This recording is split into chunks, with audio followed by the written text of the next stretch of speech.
Vamos para mais uma aula, pessoal. Desta vez eu vou falar com vocês sobre sinais vitais. Tá? Nessa primeira etapa eu vou passar uns conceitos gerais sobre sinais vitais e depois eu entro para falar um pouco de temperatura.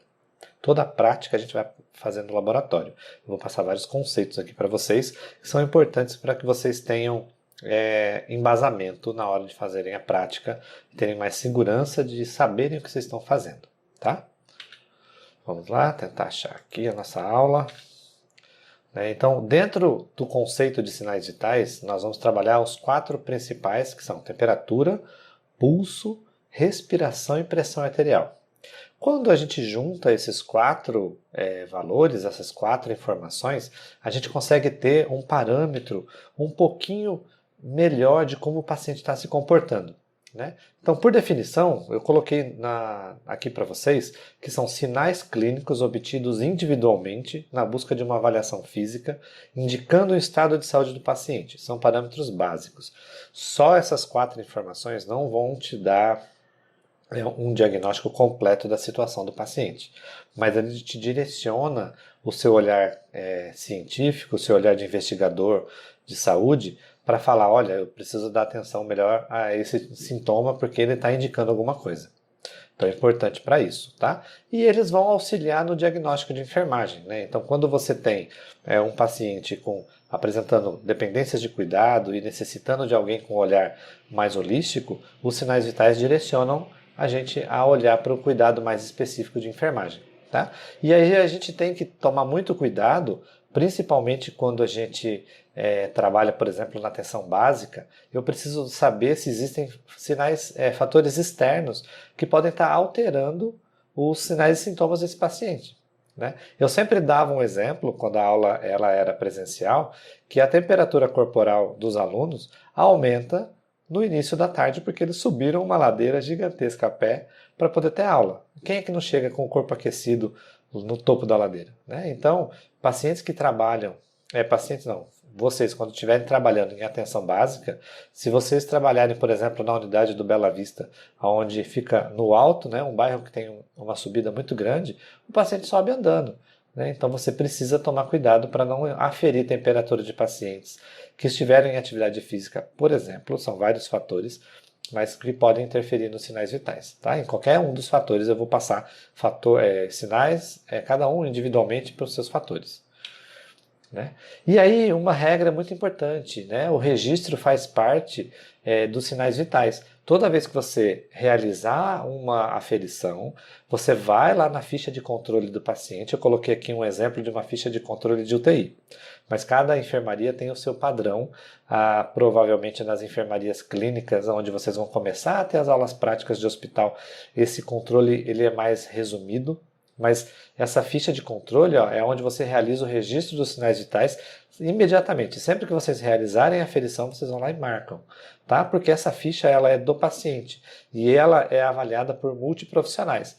Então, o pessoal da nutrição quer saber quais são os sinais vitais do paciente, a equipe médica, fisioterapia, nutrição. Todo mundo avalia o paciente. Então, quando alguém afere um dado do paciente, é interessante marcar logo na sequência para que as pessoas possam usufruir dessa informação também. Tá? Olha aqui, ó, eu fiz uma ampliação. Né? Então, eu tive a atenção de mostrar para vocês que aqui eles estão marcando um horário, obviamente que o UTI mede de hora em hora, às vezes até um período mais curto do que isso. Temperatura, frequência cardíaca, frequência respiratória, pressão arterial. Ali tem pressão arterial média e PVC. Vocês vão aprender isso mais para frente, mas nós vamos nos ater aos 4 sinais vitais mais clássicos, que é o que vocês vão fazer a aferição já nos primeiros cuidados que vocês vão proferir para o paciente no hospital. Tá? Muito cuidado, utilizar sempre materiais em boas condições de uso. Obviamente que vocês não vão usar um termômetro quebrado, mas por exemplo, um esfigmomanômetro, onde o manômetro está desregulado, o ponteiro não está no zero quando ele está desinsuflado, né? Um estetoscópio faltando oliva, com a campânula ou o diafragma rachado. Né? Então isso prejudica a aferição dos sinais vitais. Então você tem que tomar cuidado em usar equipamento somente em boas condições de uso. E eu dou sempre um alerta especial para quando se tem termômetro de mercúrio, para que vocês não fiquem manipulando, não fiquem cuidando, brincando com essas bolinhas que se formam do mercúrio, porque ele é prejudicial para a nossa saúde. Evitem ficar manipulando o mercúrio, porque, por exemplo, às vezes a pessoa tem aliança, o mercúrio, ele em contato com o ouro, ele pode romper a liga de ouro, ou até ter absorção na pele, isso pode acontecer. Então é sempre recomendável, quando você tiver um termômetro quebrado, jogue tudo lá na caixa de pérfuro cortantes. Tá? Outra coisa, sempre ficar atento às alterações dos sinais vitais do paciente, independente de qual é a alteração, você tem que avaliar que impacto isso pode ter na saúde do paciente. Então, por exemplo, você vai administrar no determinado horário uma medicação para hipertensão do paciente. Então, você vai dar um remédio, uma medicação que vai abaixar a pressão arterial daquele paciente. Só que a pressão arterial desse paciente está baixa já, né? Então, você tem que fazer um pensamento. Se a pressão está baixa e eu tenho uma medicação que vai abaixar ainda mais a pressão, será que ela realmente precisa ser feita? Né? Então, quando você não tem as condições ainda para embasamento teórico-científico para poder julgar se aquela medicação deve ser feita ou não, é importante que você questione. Será que precisa ser feito? E aí você vai atrás da informação. Seja com outro enfermeiro com mais experiência, seja com o professor, seja com o médico da equipe, né? E aí você vai desenvolvendo o senso crítico e científico nessas horas, tá? Então, sempre siga a rotina da instituição para verificação de sinais vitais. Muito provavelmente, quanto maior a gravidade desse paciente, eles instituem protocolos para que o período entre uma aferição e outra seja mais curta, né? Então, normalmente é de 6 em 6 horas numa enfermaria de baixa complexidade, de hora em hora numa UTI, 2 em 2 horas, às vezes numa UTI, mas se o paciente está muito grave, às vezes de 10 em 10 minutos, 15 em 15 minutos, ou até aferição contínua, né? Você pode instalar dispositivos, por exemplo, um catéter dentro da artéria do paciente, ligar num aparelho e medir continuamente a pressão arterial desse paciente. Geralmente isso acontece na UTI, tá? Vamos lá. E quando que eu preciso aferir os sinais vitais do paciente, né? Então, primeira coisa, quando vocês estiverem cuidando de pacientes que acabaram de ser admitidos na enfermaria, é uma das obrigações nossas aferir os sinais vitais para poder saber como é que ele chegou. Né? Então, é muito importante, recebi um paciente que veio do pronto-socorro, recebi um paciente que veio do centro cirúrgico, recebi um paciente que foi fazer, estava sendo transferido, então ele estava numa enfermaria e veio para a minha enfermaria. Chegou, afira os sinais vitais, porque você compara com outros sinais vitais que vão vir pela frente ou como ele estava se comportando numa outra enfermaria. Tá? Antes e depois de qualquer procedimento invasivo ou cirurgia. Então é importante para saber se o paciente vai reagir bem ao anestésico, se ele vai reagir bem ao procedimento cirúrgico, se ele vai ficar ansioso, isso pode dar descarga adrenérgica do paciente, ele sofrer com essa ansiedade e aumentar, por exemplo, uma pressão arterial, aumentar a frequência cardíaca, desencadear alguma arritmia. Né? Então é importante que vocês façam a aferição antes e depois que acabar o procedimento. Tá? E qualquer alteração do estado clínico do paciente ou de uma queixa, você vai avaliar também os sinais vitais. Por exemplo, né, o paciente vai tomar a administração de medicamento, né, que influencia a pressão arterial, pulso, respiração, sistema nervoso. É importante que você faça a aferição. Se ele chegar para você e falar, olha, estou sentindo dor de cabeça, cefaleia, né, eu vou lá e faço uma aferição dos sinais vitais. Pode ser uma pressão aumentada. Eu estou com falta de ar. Né? Vou lá, faço uma aferição de sinais vitais para ver que impacto isso pode estar surgindo nesse paciente. É importante que óbvio que vocês vão aprender ao longo dos semestres como é que faz uma avaliação mais completa do paciente. Mas para quem está começando agora, o primeiro start que se dá deixa eu aferir os sinais vitais do paciente para saber se tem alguma alteração. Tá? Então, para que a gente saia desses conceitos básicos, né, vamos falar um pouco com vocês aqui. Para que a gente possa sair desses conceitos básicos, a gente entendeu que sinais vitais é um conjunto de informações em que eu vou extrair ali do paciente, e aí eu vou agora explicar individualmente cada um deles. O primeiro que eu vou fazer nessa primeira etapa de aula é sobre a temperatura. E a temperatura nada mais é do que pegar um termômetro e aferir, né, externamente geralmente é assim que a gente faz, é a aferição externa do paciente, é uma correlação com a temperatura corporal do paciente, e a gente faz essa aferição, tá? Vamos lá. Então, temperatura, o que seria isso? Então, a gente tem o calor produzido no corpo e aí a gente tem a perda desse calor. Então, se hoje está frio, aqui no Nordeste é difícil acontecer isso, mas ao longo do dia, a noite geralmente ela é mais fria do que o dia. Tem instituições, tem hospital que tem ar-condicionado e às vezes ele está ligado numa temperatura muito baixa. Então, o paciente tem o calor que ele é capaz de produzir naturalmente, por energia natural ali do metabolismo, e eu tenho a perda do calor para o meio externo. Então, quanto mais roupa eu tiver, agasalho, manga comprida, meia, menos calor eu vou perder para o meio externo. Se eu tiver só de short, camiseta, manga curta, provavelmente eu vou perder mais temperatura para o meio externo.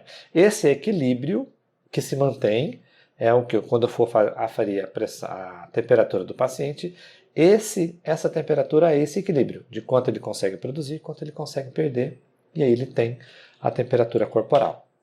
Tá? Então, essa diferença ali, calor produzido e calor perdido, tem forte relação com a regulação térmica, que são mecanismos fisiológicos que a gente tem, principalmente a nível central, e também a gente tem produção de metabolismo distribuído pelo corpo todo, mas eu também tenho fatores comportamentais. Por exemplo, quando eu estou com frio, eu coloco mais agasalho para poder preservar mais a minha temperatura. Quando um paciente está sedado e ele perde um pouco aquele controle fisiológico, então eu vou lá e coloco o cobertor no paciente, eu ligo mantas aquecidas para manter a temperatura corporal do paciente. Então são fatores comportamentais que vão tentar equilibrar o fator fisiológico para tentar manter o equilíbrio da temperatura corporal. Tá? E esse controle neurológico ele acontece lá no controle vascular e neural que fica lá no hipotálamo. Ele é como se fosse o nosso termostato natural. Ele é ele que regula o controle, esse equilíbrio.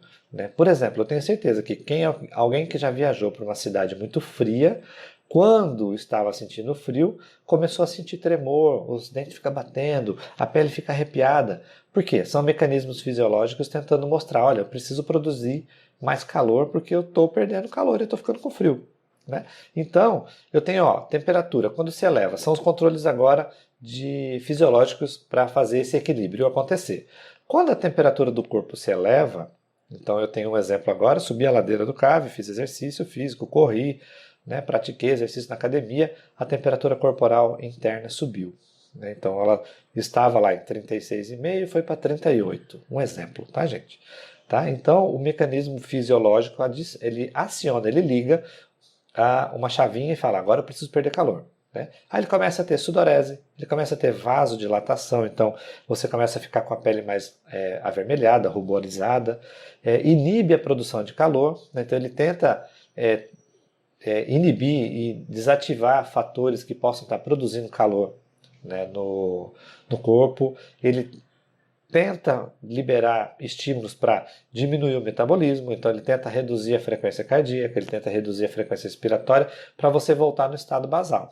Só que se você mantém a atividade física, obviamente você não vai conseguir ter esses estímulos, então você só vai ter a sudorese e a vasodilatação. Mas eu posso ter ao contrário, quando a temperatura interna cai, por exemplo, eu tenho um morador de rua que mora numa cidade muito fria e naquela noite a temperatura caiu bruscamente e a quantidade de roupa que ele tem não é suficiente. Então ele vai começar a ter vasoconstrição periférica para poder preservar a corrente sanguínea e não passar na periferia, porque o calor do sangue vai perder calor para o ambiente externo, e aí ele começa a ficar com a coloração azulada, arroxeada nas extremidades. Tá? Ele está fazendo cianose. Então eu faço contração muscular, ele começa a ter tremores e ele começa a ter piloereção. Os pelos começam a ficar todo arrepiado para poder também contrair pequenas estruturas para poder também produzir calor. Então esse é o mecanismo de tentar defender e proteger a gente do frio. O que eu preciso entender também outros fatores vão interferir na produção de calor. Por exemplo, idade. Idade é um fator é importantíssimo para eu entender, por exemplo, criança que até a puberdade tem mecanismos imaturos desses controles de temperatura. Recém-nascido, para vocês terem uma ideia, quando vocês pegam a carteirinha de vacinação, vocês veem um desenho proporcional de um corpo de uma criança. A cabeça da criança, proporcionalmente ao corpo, ela é muito maior do que essa relação acontece no adulto, por exemplo. Então, ela perde até 30% de calor pela cabeça. Estou falando do recém-nascido. Então, o que acontece? Aquela história que a mãe e a avó de vocês falam, olha, quando a criança for sair de casa, coloque um gorrinho na cabeça dela. Aí você fala, mas está calor, hoje está 30 graus. Não importa, né? O mecanismo de defesa dessa criança, desse recém-nascido, é muito imaturo. E é a cabeça uma das fontes que mais faz perder calor, né? Então, 30% só na cabeça é a proporção que a criança perde calor. Então, proteger, colocar um agasalho, um gorrinho na cabeça da criança faz sentido quando a nossa avó, a nossa mãe falava quando vê uma criança saindo de casa. E os idosos, agora ao contrário, né? Eles perdem a capacidade de ter adaptações às variações de temperatura. Né? Então eles são mais sensíveis ao excesso de calor, porque eles têm a pele mais ressecada, os vasos sanguíneos são mais enrijecidos, a dificuldade de troca térmica, se vocês perceberem, idoso tem menos sudorese, menos saliva, né? Então eles perdem essa capacidade. É difícil falar isso, mas a gente vai envelhecendo, as nossas peças vão enferrujando, vão tendo um trabalho de funcionar direitinho, né? Então a gente tem que tomar muito mais cuidado com os idosos por causa disso, porque o funcionamento, o equilíbrio não é mais tão fácil de se atingir, né? Exercício físico é um outro fator, né? Então algumas pessoas podem elevar a temperatura até 41 graus, temperatura interna corporal por causa de exercício físico, então é importante hidratação, é importante não ficar exposto ao sol por muito tempo e fazer exercício físico. Você pode ter excesso de calor, isso atrapalha muito o funcionamento de alguns sistemas metabólicos, então a gente não pode ficar muito tempo exposto ao calor. Tá? A nível hormonal, né, olha que interessante, a oscilação hormonal pode acontecer, alterar também ao longo do mês, por exemplo, a mulher, né? Então, ela tem lá a ovulação e os níveis elevados lá de progesterona são liberados. Quando ela faz a ovulação, você tem um pico aumentado de temperatura, né? Então, isso também pode ser até, vocês devem ter lembrado da aula de embriologia, que é um dos métodos de tentar fazer um método anticoncepcional, né? A mulher identificar qual é o período que ela tem, período fértil, através da alteração de temperatura corporal. É difícil porque tem vários fatores externos que podem atrapalhar, interferir nisso, mas é uma das possibilidades da aferição de temperatura corporal ter o pico alterado quando ela faz o pico da ovulação, o período da ovulação. Tá? O ritmo circadiano, né, então o nosso ciclo diário de trabalho e repouso, né, ela pode interferir também na nossa temperatura. Obviamente que quando eu estou em repouso e numa comparação a um ritmo de vida de uma pessoa saudável, normal, que tem empregos tradicionais, né, não vamos considerar enfermeiros que trabalham de turno invertido, mas, por exemplo, a gente tem pessoas que durante o repouso máximo, entre 1 e 4 horas da manhã, é onde ela vai ter a menor aferição de temperatura corporal. E o inverso, aquela pessoa que está trabalhando durante o dia inteiro, quando chega no final do plantão, no final do turno de trabalho, lá perto das 18 horas é onde ela vai ter a maior aferição, a maior taxa medida de temperatura corporal, porque ela está no pico máximo de atividade laboral. Tá? Estresse, né, eleva a temperatura neural e hormonal também. Então, existem relatos de pessoas que têm aumento de frequência cardíaca, liberação de estímulos por causa do estresse, e aumenta isso a leitura da temperatura corporal. O próprio ambiente, né, então, quando a gente trabalha em ambientes climatizados, o ar-condicionado colocado em 16 graus, coloquei lá 16 graus, então eu tenho o ambiente mais frio. Então, ele vai interferir, obviamente, no equilíbrio da temperatura corporal. Tem pessoas que se sentem desconfortáveis e levam até agasalho para trabalhar em lugares que tem ar-condicionado. Né? Então, é importante. E o contrário também. Lugares que tem muito calor, se a pessoa não se hidratar e não tiver um ambiente favorável ao trabalho, ela pode até passar mal. Né? E nisso tem algumas nomenclaturas que eu trago para vocês que estão começando agora, né, em semiologia, para vocês começarem a entender, e essas nomenclaturas vão ser importantes na hora que a gente fizer o registro das informações, que é, deixa eu ver se eu não bati no microfone aqui, que é a elevação da temperatura a níveis acima dos níveis normais. Eu preciso dar um nome para isso, tá? Então, hipertermia é o nome que eu dou para quando eu meço e eu vejo lá o paciente, olha, ele está com a temperatura com 38,5. Fiz aquela aferição, então ele está com hipertermia. Logo abaixo eu coloquei aqui, ó, febre, é um mecanismo de defesa. Então, para que eu possa falar que o paciente está com febre, eu preciso saber que aquela temperatura que está sendo medida várias vezes está sendo decorrente de um mecanismo de defesa. Já aconteceu, por exemplo, comigo, de um funcionário chegou para mim e falou assim, Luiz, o paciente está com 38,5 de temperatura. Na prescrição tem autorizado fazer dipirona. Aí ele, posso fazer? Eu falei, espera um pouquinho, deixa eu lá avaliar. Aí eu cheguei no quarto, né, tava calor, ele era um paciente pós-operatório, e ele estava com 3 cobertores, porque ele veio do centro cirúrgico pós-anestésico, então eles têm uma demora para aquele sistema de regulação neurológico voltar a funcionar, então eles colocam cobertor no paciente mesmo, é normal. Só que ele estava cheio de cobertor. Aí eu fui lá, retirei o cobertor e falei, daqui meia hora a gente vai medir de novo. Cheguei lá, voltou, estava lá normal, 36,5. Né? Então, o ambiente estava influenciando a temperatura daquele paciente, mas não era febre. Né? Não era, ele só estava com hipertermia naquele pico de leitura. Né? Então a gente tem que tomar cuidado, porque febre é o resultado da variação de temperatura em diversos períodos de leitura.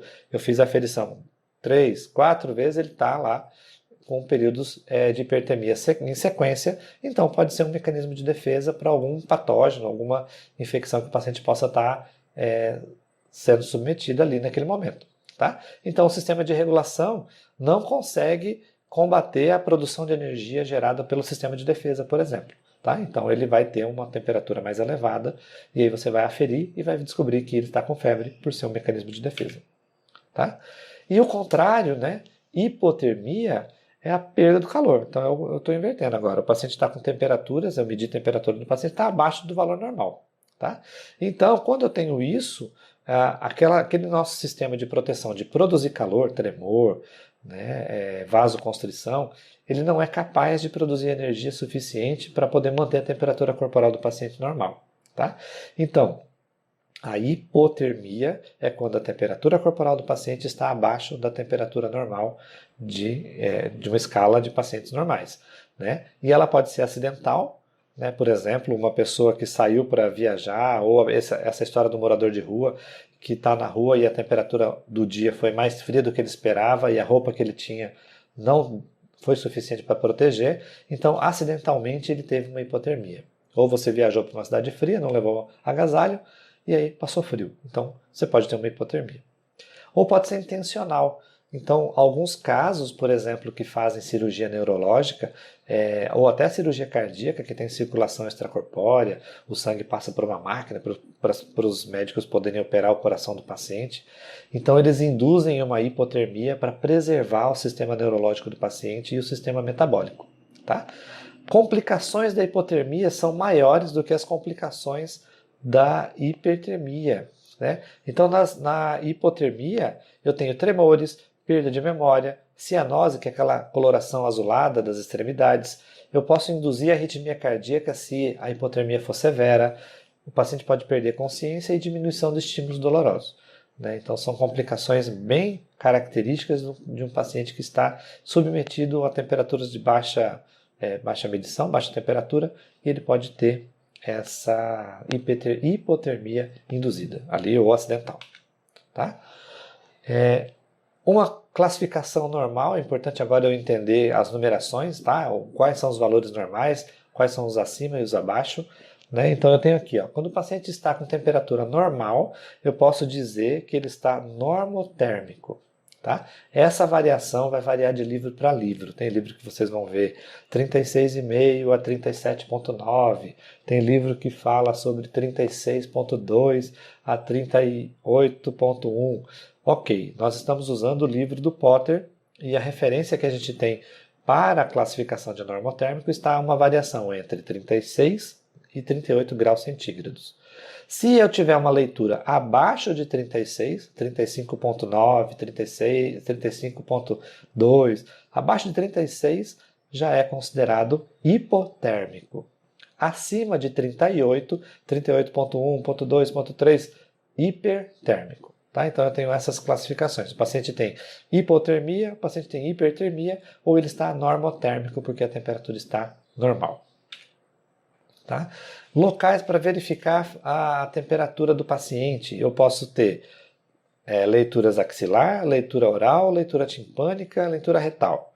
E eu tenho catéteres, por exemplo, lá da artéria pulmonar, que depois eu vou mostrar uma foto para vocês, que também posso medir a temperatura corporal do paciente de um catéter colocado dentro do vaso sanguíneo.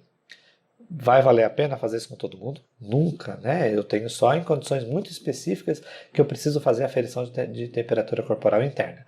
Mas o mais comum é a leitura da temperatura axilar.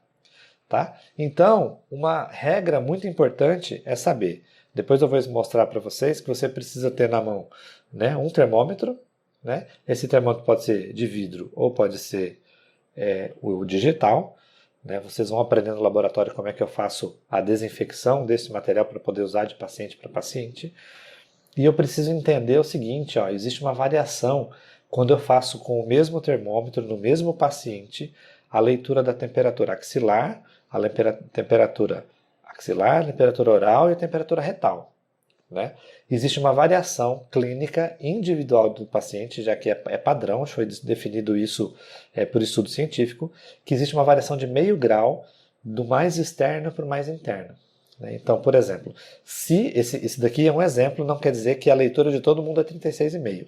Se, por exemplo, eu colocar o termômetro no paciente axilar e der 36,5, existe uma variação de meio grau quando eu fizer a aferição da temperatura oral. E a mesma coisa vai acontecer se eu colocar o termômetro para fazer a temperatura, medir a temperatura retal, vai dar mais meio grau, então vai dar 37,5. Né? Então, por que isso é importante? Né? Vamos conversar aqui um pouquinho. Por que isso é importante saber? Né? Existem algumas situações onde vocês possam, talvez vocês vão trabalhar em áreas remotas, ou você não tem exame laboratorial disponível 24 horas, você não tem ultrassom, você não tem tomografia. Né? Hoje, hospitais de grande porte fazem isso no piscar de olhos. Mas antigamente não se tinha isso. Né? Então era tudo na base da experiência clínica. Então, pacientes, por exemplo, que tinham apendicite e existia um processo inflamatório na região do peritônio. Então, se media a temperatura axilar do paciente e se media a temperatura retal do paciente. Se eu sei que existe meio grau de variação do axila para a boca e mais meio grau da boca para a região retal, então da axila para a região retal é 1 grau. Se a temperatura do paciente na axila deu 38, teoricamente era para ser 39 graus a temperatura retal. Só que se ela der maior que 39 graus, 39,3, 39,6, né, existe mais do que esse 1 grau de variação que é o esperado, pode indicar um processo inflamatório no peritônio. E aí, clinicamente, ele já diagnosticava, olha, tem um processo inflamatório, não sei o que é. E qual era o resultado antigamente? Fazia uma cirurgia, abre-se o abdômen do paciente e investiga o que estava acontecendo. Hoje, com o laboratório, ultrassom, tomografia, já sabe se há necessidade de fazer a abertura do abdômen ou não, chamado de laparotomia. E aí, descobriu, uma apendicite? Faz um cortezinho desse tamanhozinho, coloca uma câmera do outro lado, faz o processo muito rápido, né? O paciente sai com uma cicatriz mínima possível, né? Sem muita exposição. Então, a tecnologia veio para dizer, para facilitar os diagnósticos e os procedimentos. Mas é importante vocês saberem que existem essas variações e cai em concurso público isso, tá? Lembre-se disso. Vamos voltar aqui para a gente conversar. Tá? Termômetro, tá? Existe na literatura há muitos anos já que termômetros foram feitos especificamente de acordo com o bulbo. Tá? Eu vou trazer aqui para vocês. Ó. Né? Então, esse aqui é o bulbo. Aqui eu tenho a escala, onde eu tenho a coluna de mercúrio. Tá? E vocês fazem a leitura por aqui. Ele tem um estrangulamento aqui do lado, onde ele expande o mercúrio até estabilizar com a temperatura, Vocês vão aprender isso no laboratório, e aí eu consigo fazer a leitura. Olha, eu faço na altura dos meus olhos, eu consigo ler qual é a temperatura do paciente. E existe aqui uma portaria 239 de 1989, que já dizia que a construção dos termômetros precisa ter as suas indicações. Bulbos maiores, né, para a temperatura basal, bulbos pequenos, que é aquele que a gente coloca na boca ou na região retal, e os bulbos específicos para a região oral, que ele é um pouquinho mais abaulado. Eu vou falar para vocês, na realidade vocês só vão encontrar um tipo na prática, mas é bom saber que existem bulbos específicos para cada indicação, tá? Isso pode cair em concurso porque está em portaria, então é interessante que vocês saibam que existam isso, tá bom? E existe termômetro eletrônico, tá? Que é esse daqui, um dos tipos de termômetro eletrônico, tem vários agora, né? E ele faz a medição axilar, timpânico, invasivo, tem vários. Esse daqui só mede axilar e oral. Qual é a grande dificuldade disso daqui? Você trabalhar com temperatura oral. Normalmente a gente pede que o termômetro seja individual, quando você trabalha com temperatura oral. Por isso que na maioria dos hospitais vocês vão encontrar leitura axilar, porque eu faço a desinfecção e aí ao mesmo tempo eu distribuo pelo hospital um termômetro para eles usarem para vários pacientes, tá? E eu tenho termômetros descartáveis, igual umas fitas adesivas que a gente coloca na testa do paciente, é muito utilizado em pediatria, para que a gente possa fazer a leitura mais rápida, porque às vezes o paciente está agitado, então você pode fazer o uso dessas fitas. Não é muito comum, porque hoje os termômetros digitais de leitura timpânica são muito utilizados na pediatria, porque ela é rápida e precisa, né? Vou mostrar para vocês, eu devo ter uma foto aqui. Ó, tenho dois tipos de termômetro. Aqui, esse daqui, a nossa esquerda aqui, ó, ele é o termômetro timpânico. Então ele tem aqui um leitor, coloca-se na abertura auricular do paciente e faz a leitura mais precisa. Então para a criança é muito útil esse tipo de termômetro. Aqui eu tenho nessa foto o termômetro eletrônico com termômetros com bulbos diferentes, ó. Termômetro eletrônico. Esse é um termômetro bem interessante, é uma sonda que se coloca na região retal do paciente. Normalmente você pede no laboratório um preservativo para que você possa cobrir a sonda, e aí você introduz a sonda protegida na região retal do paciente e ela faz a leitura. E ela transmite essa leitura para um aparelho que esquenta ou gela água, né? Então eu posso fazer com que o paciente tenha um cobertor térmico, e aí ele vai ser controlado pela temperatura corporal. Quando esquenta demais a temperatura corporal, ele liga o colchão ou o cobertor térmico e esfria o paciente. E o vice-versa também pode acontecer, tá? Aqui à direita, muito famoso esse tipo de termômetro, vocês vão encontrar ele nos postos que tiverem vacina, né? Então são termômetros de geladeira. Eles têm termômetro mínimo e máximo, faz a temperatura externa, a temperatura interna, para controle de qualidade das vacinas que estão armazenadas. Tá? Aqui, ó, eu tenho o catéter de Swan-Ganz. Vocês vão ver isso só na aula de UTI, mas é E aqui, procurando o termômetro, olha, tem aqui, ó, o termoadaptador dele aqui, onde eu ligo ele num conector dentro do aparelho e faço a leitura da temperatura corporal desse paciente também. Existem alguns exames, uns testes específicos que se faz na UTI quando o paciente tem o catéter de Swan-Ganz. Tá? Esse catéter ele é colocado aqui, ó, ele coloca pela veia subclávia, ele desce, passa pelo átrio direito, ventrículo direito e sai lá na artéria pulmonar, né? Então existem alguns testes específicos para se fazer com esse tipo de paciente, tá? Espero que vocês tenham compreendido um pouco dos princípios aqui dos sinais vitais, e eu introduzi para vocês agora a temperatura. Na próxima aula eu passo para vocês sobre frequência respiratória, frequência de pulso e pressão arterial. Tudo bem? Vejo vocês na próxima aula. Tchau!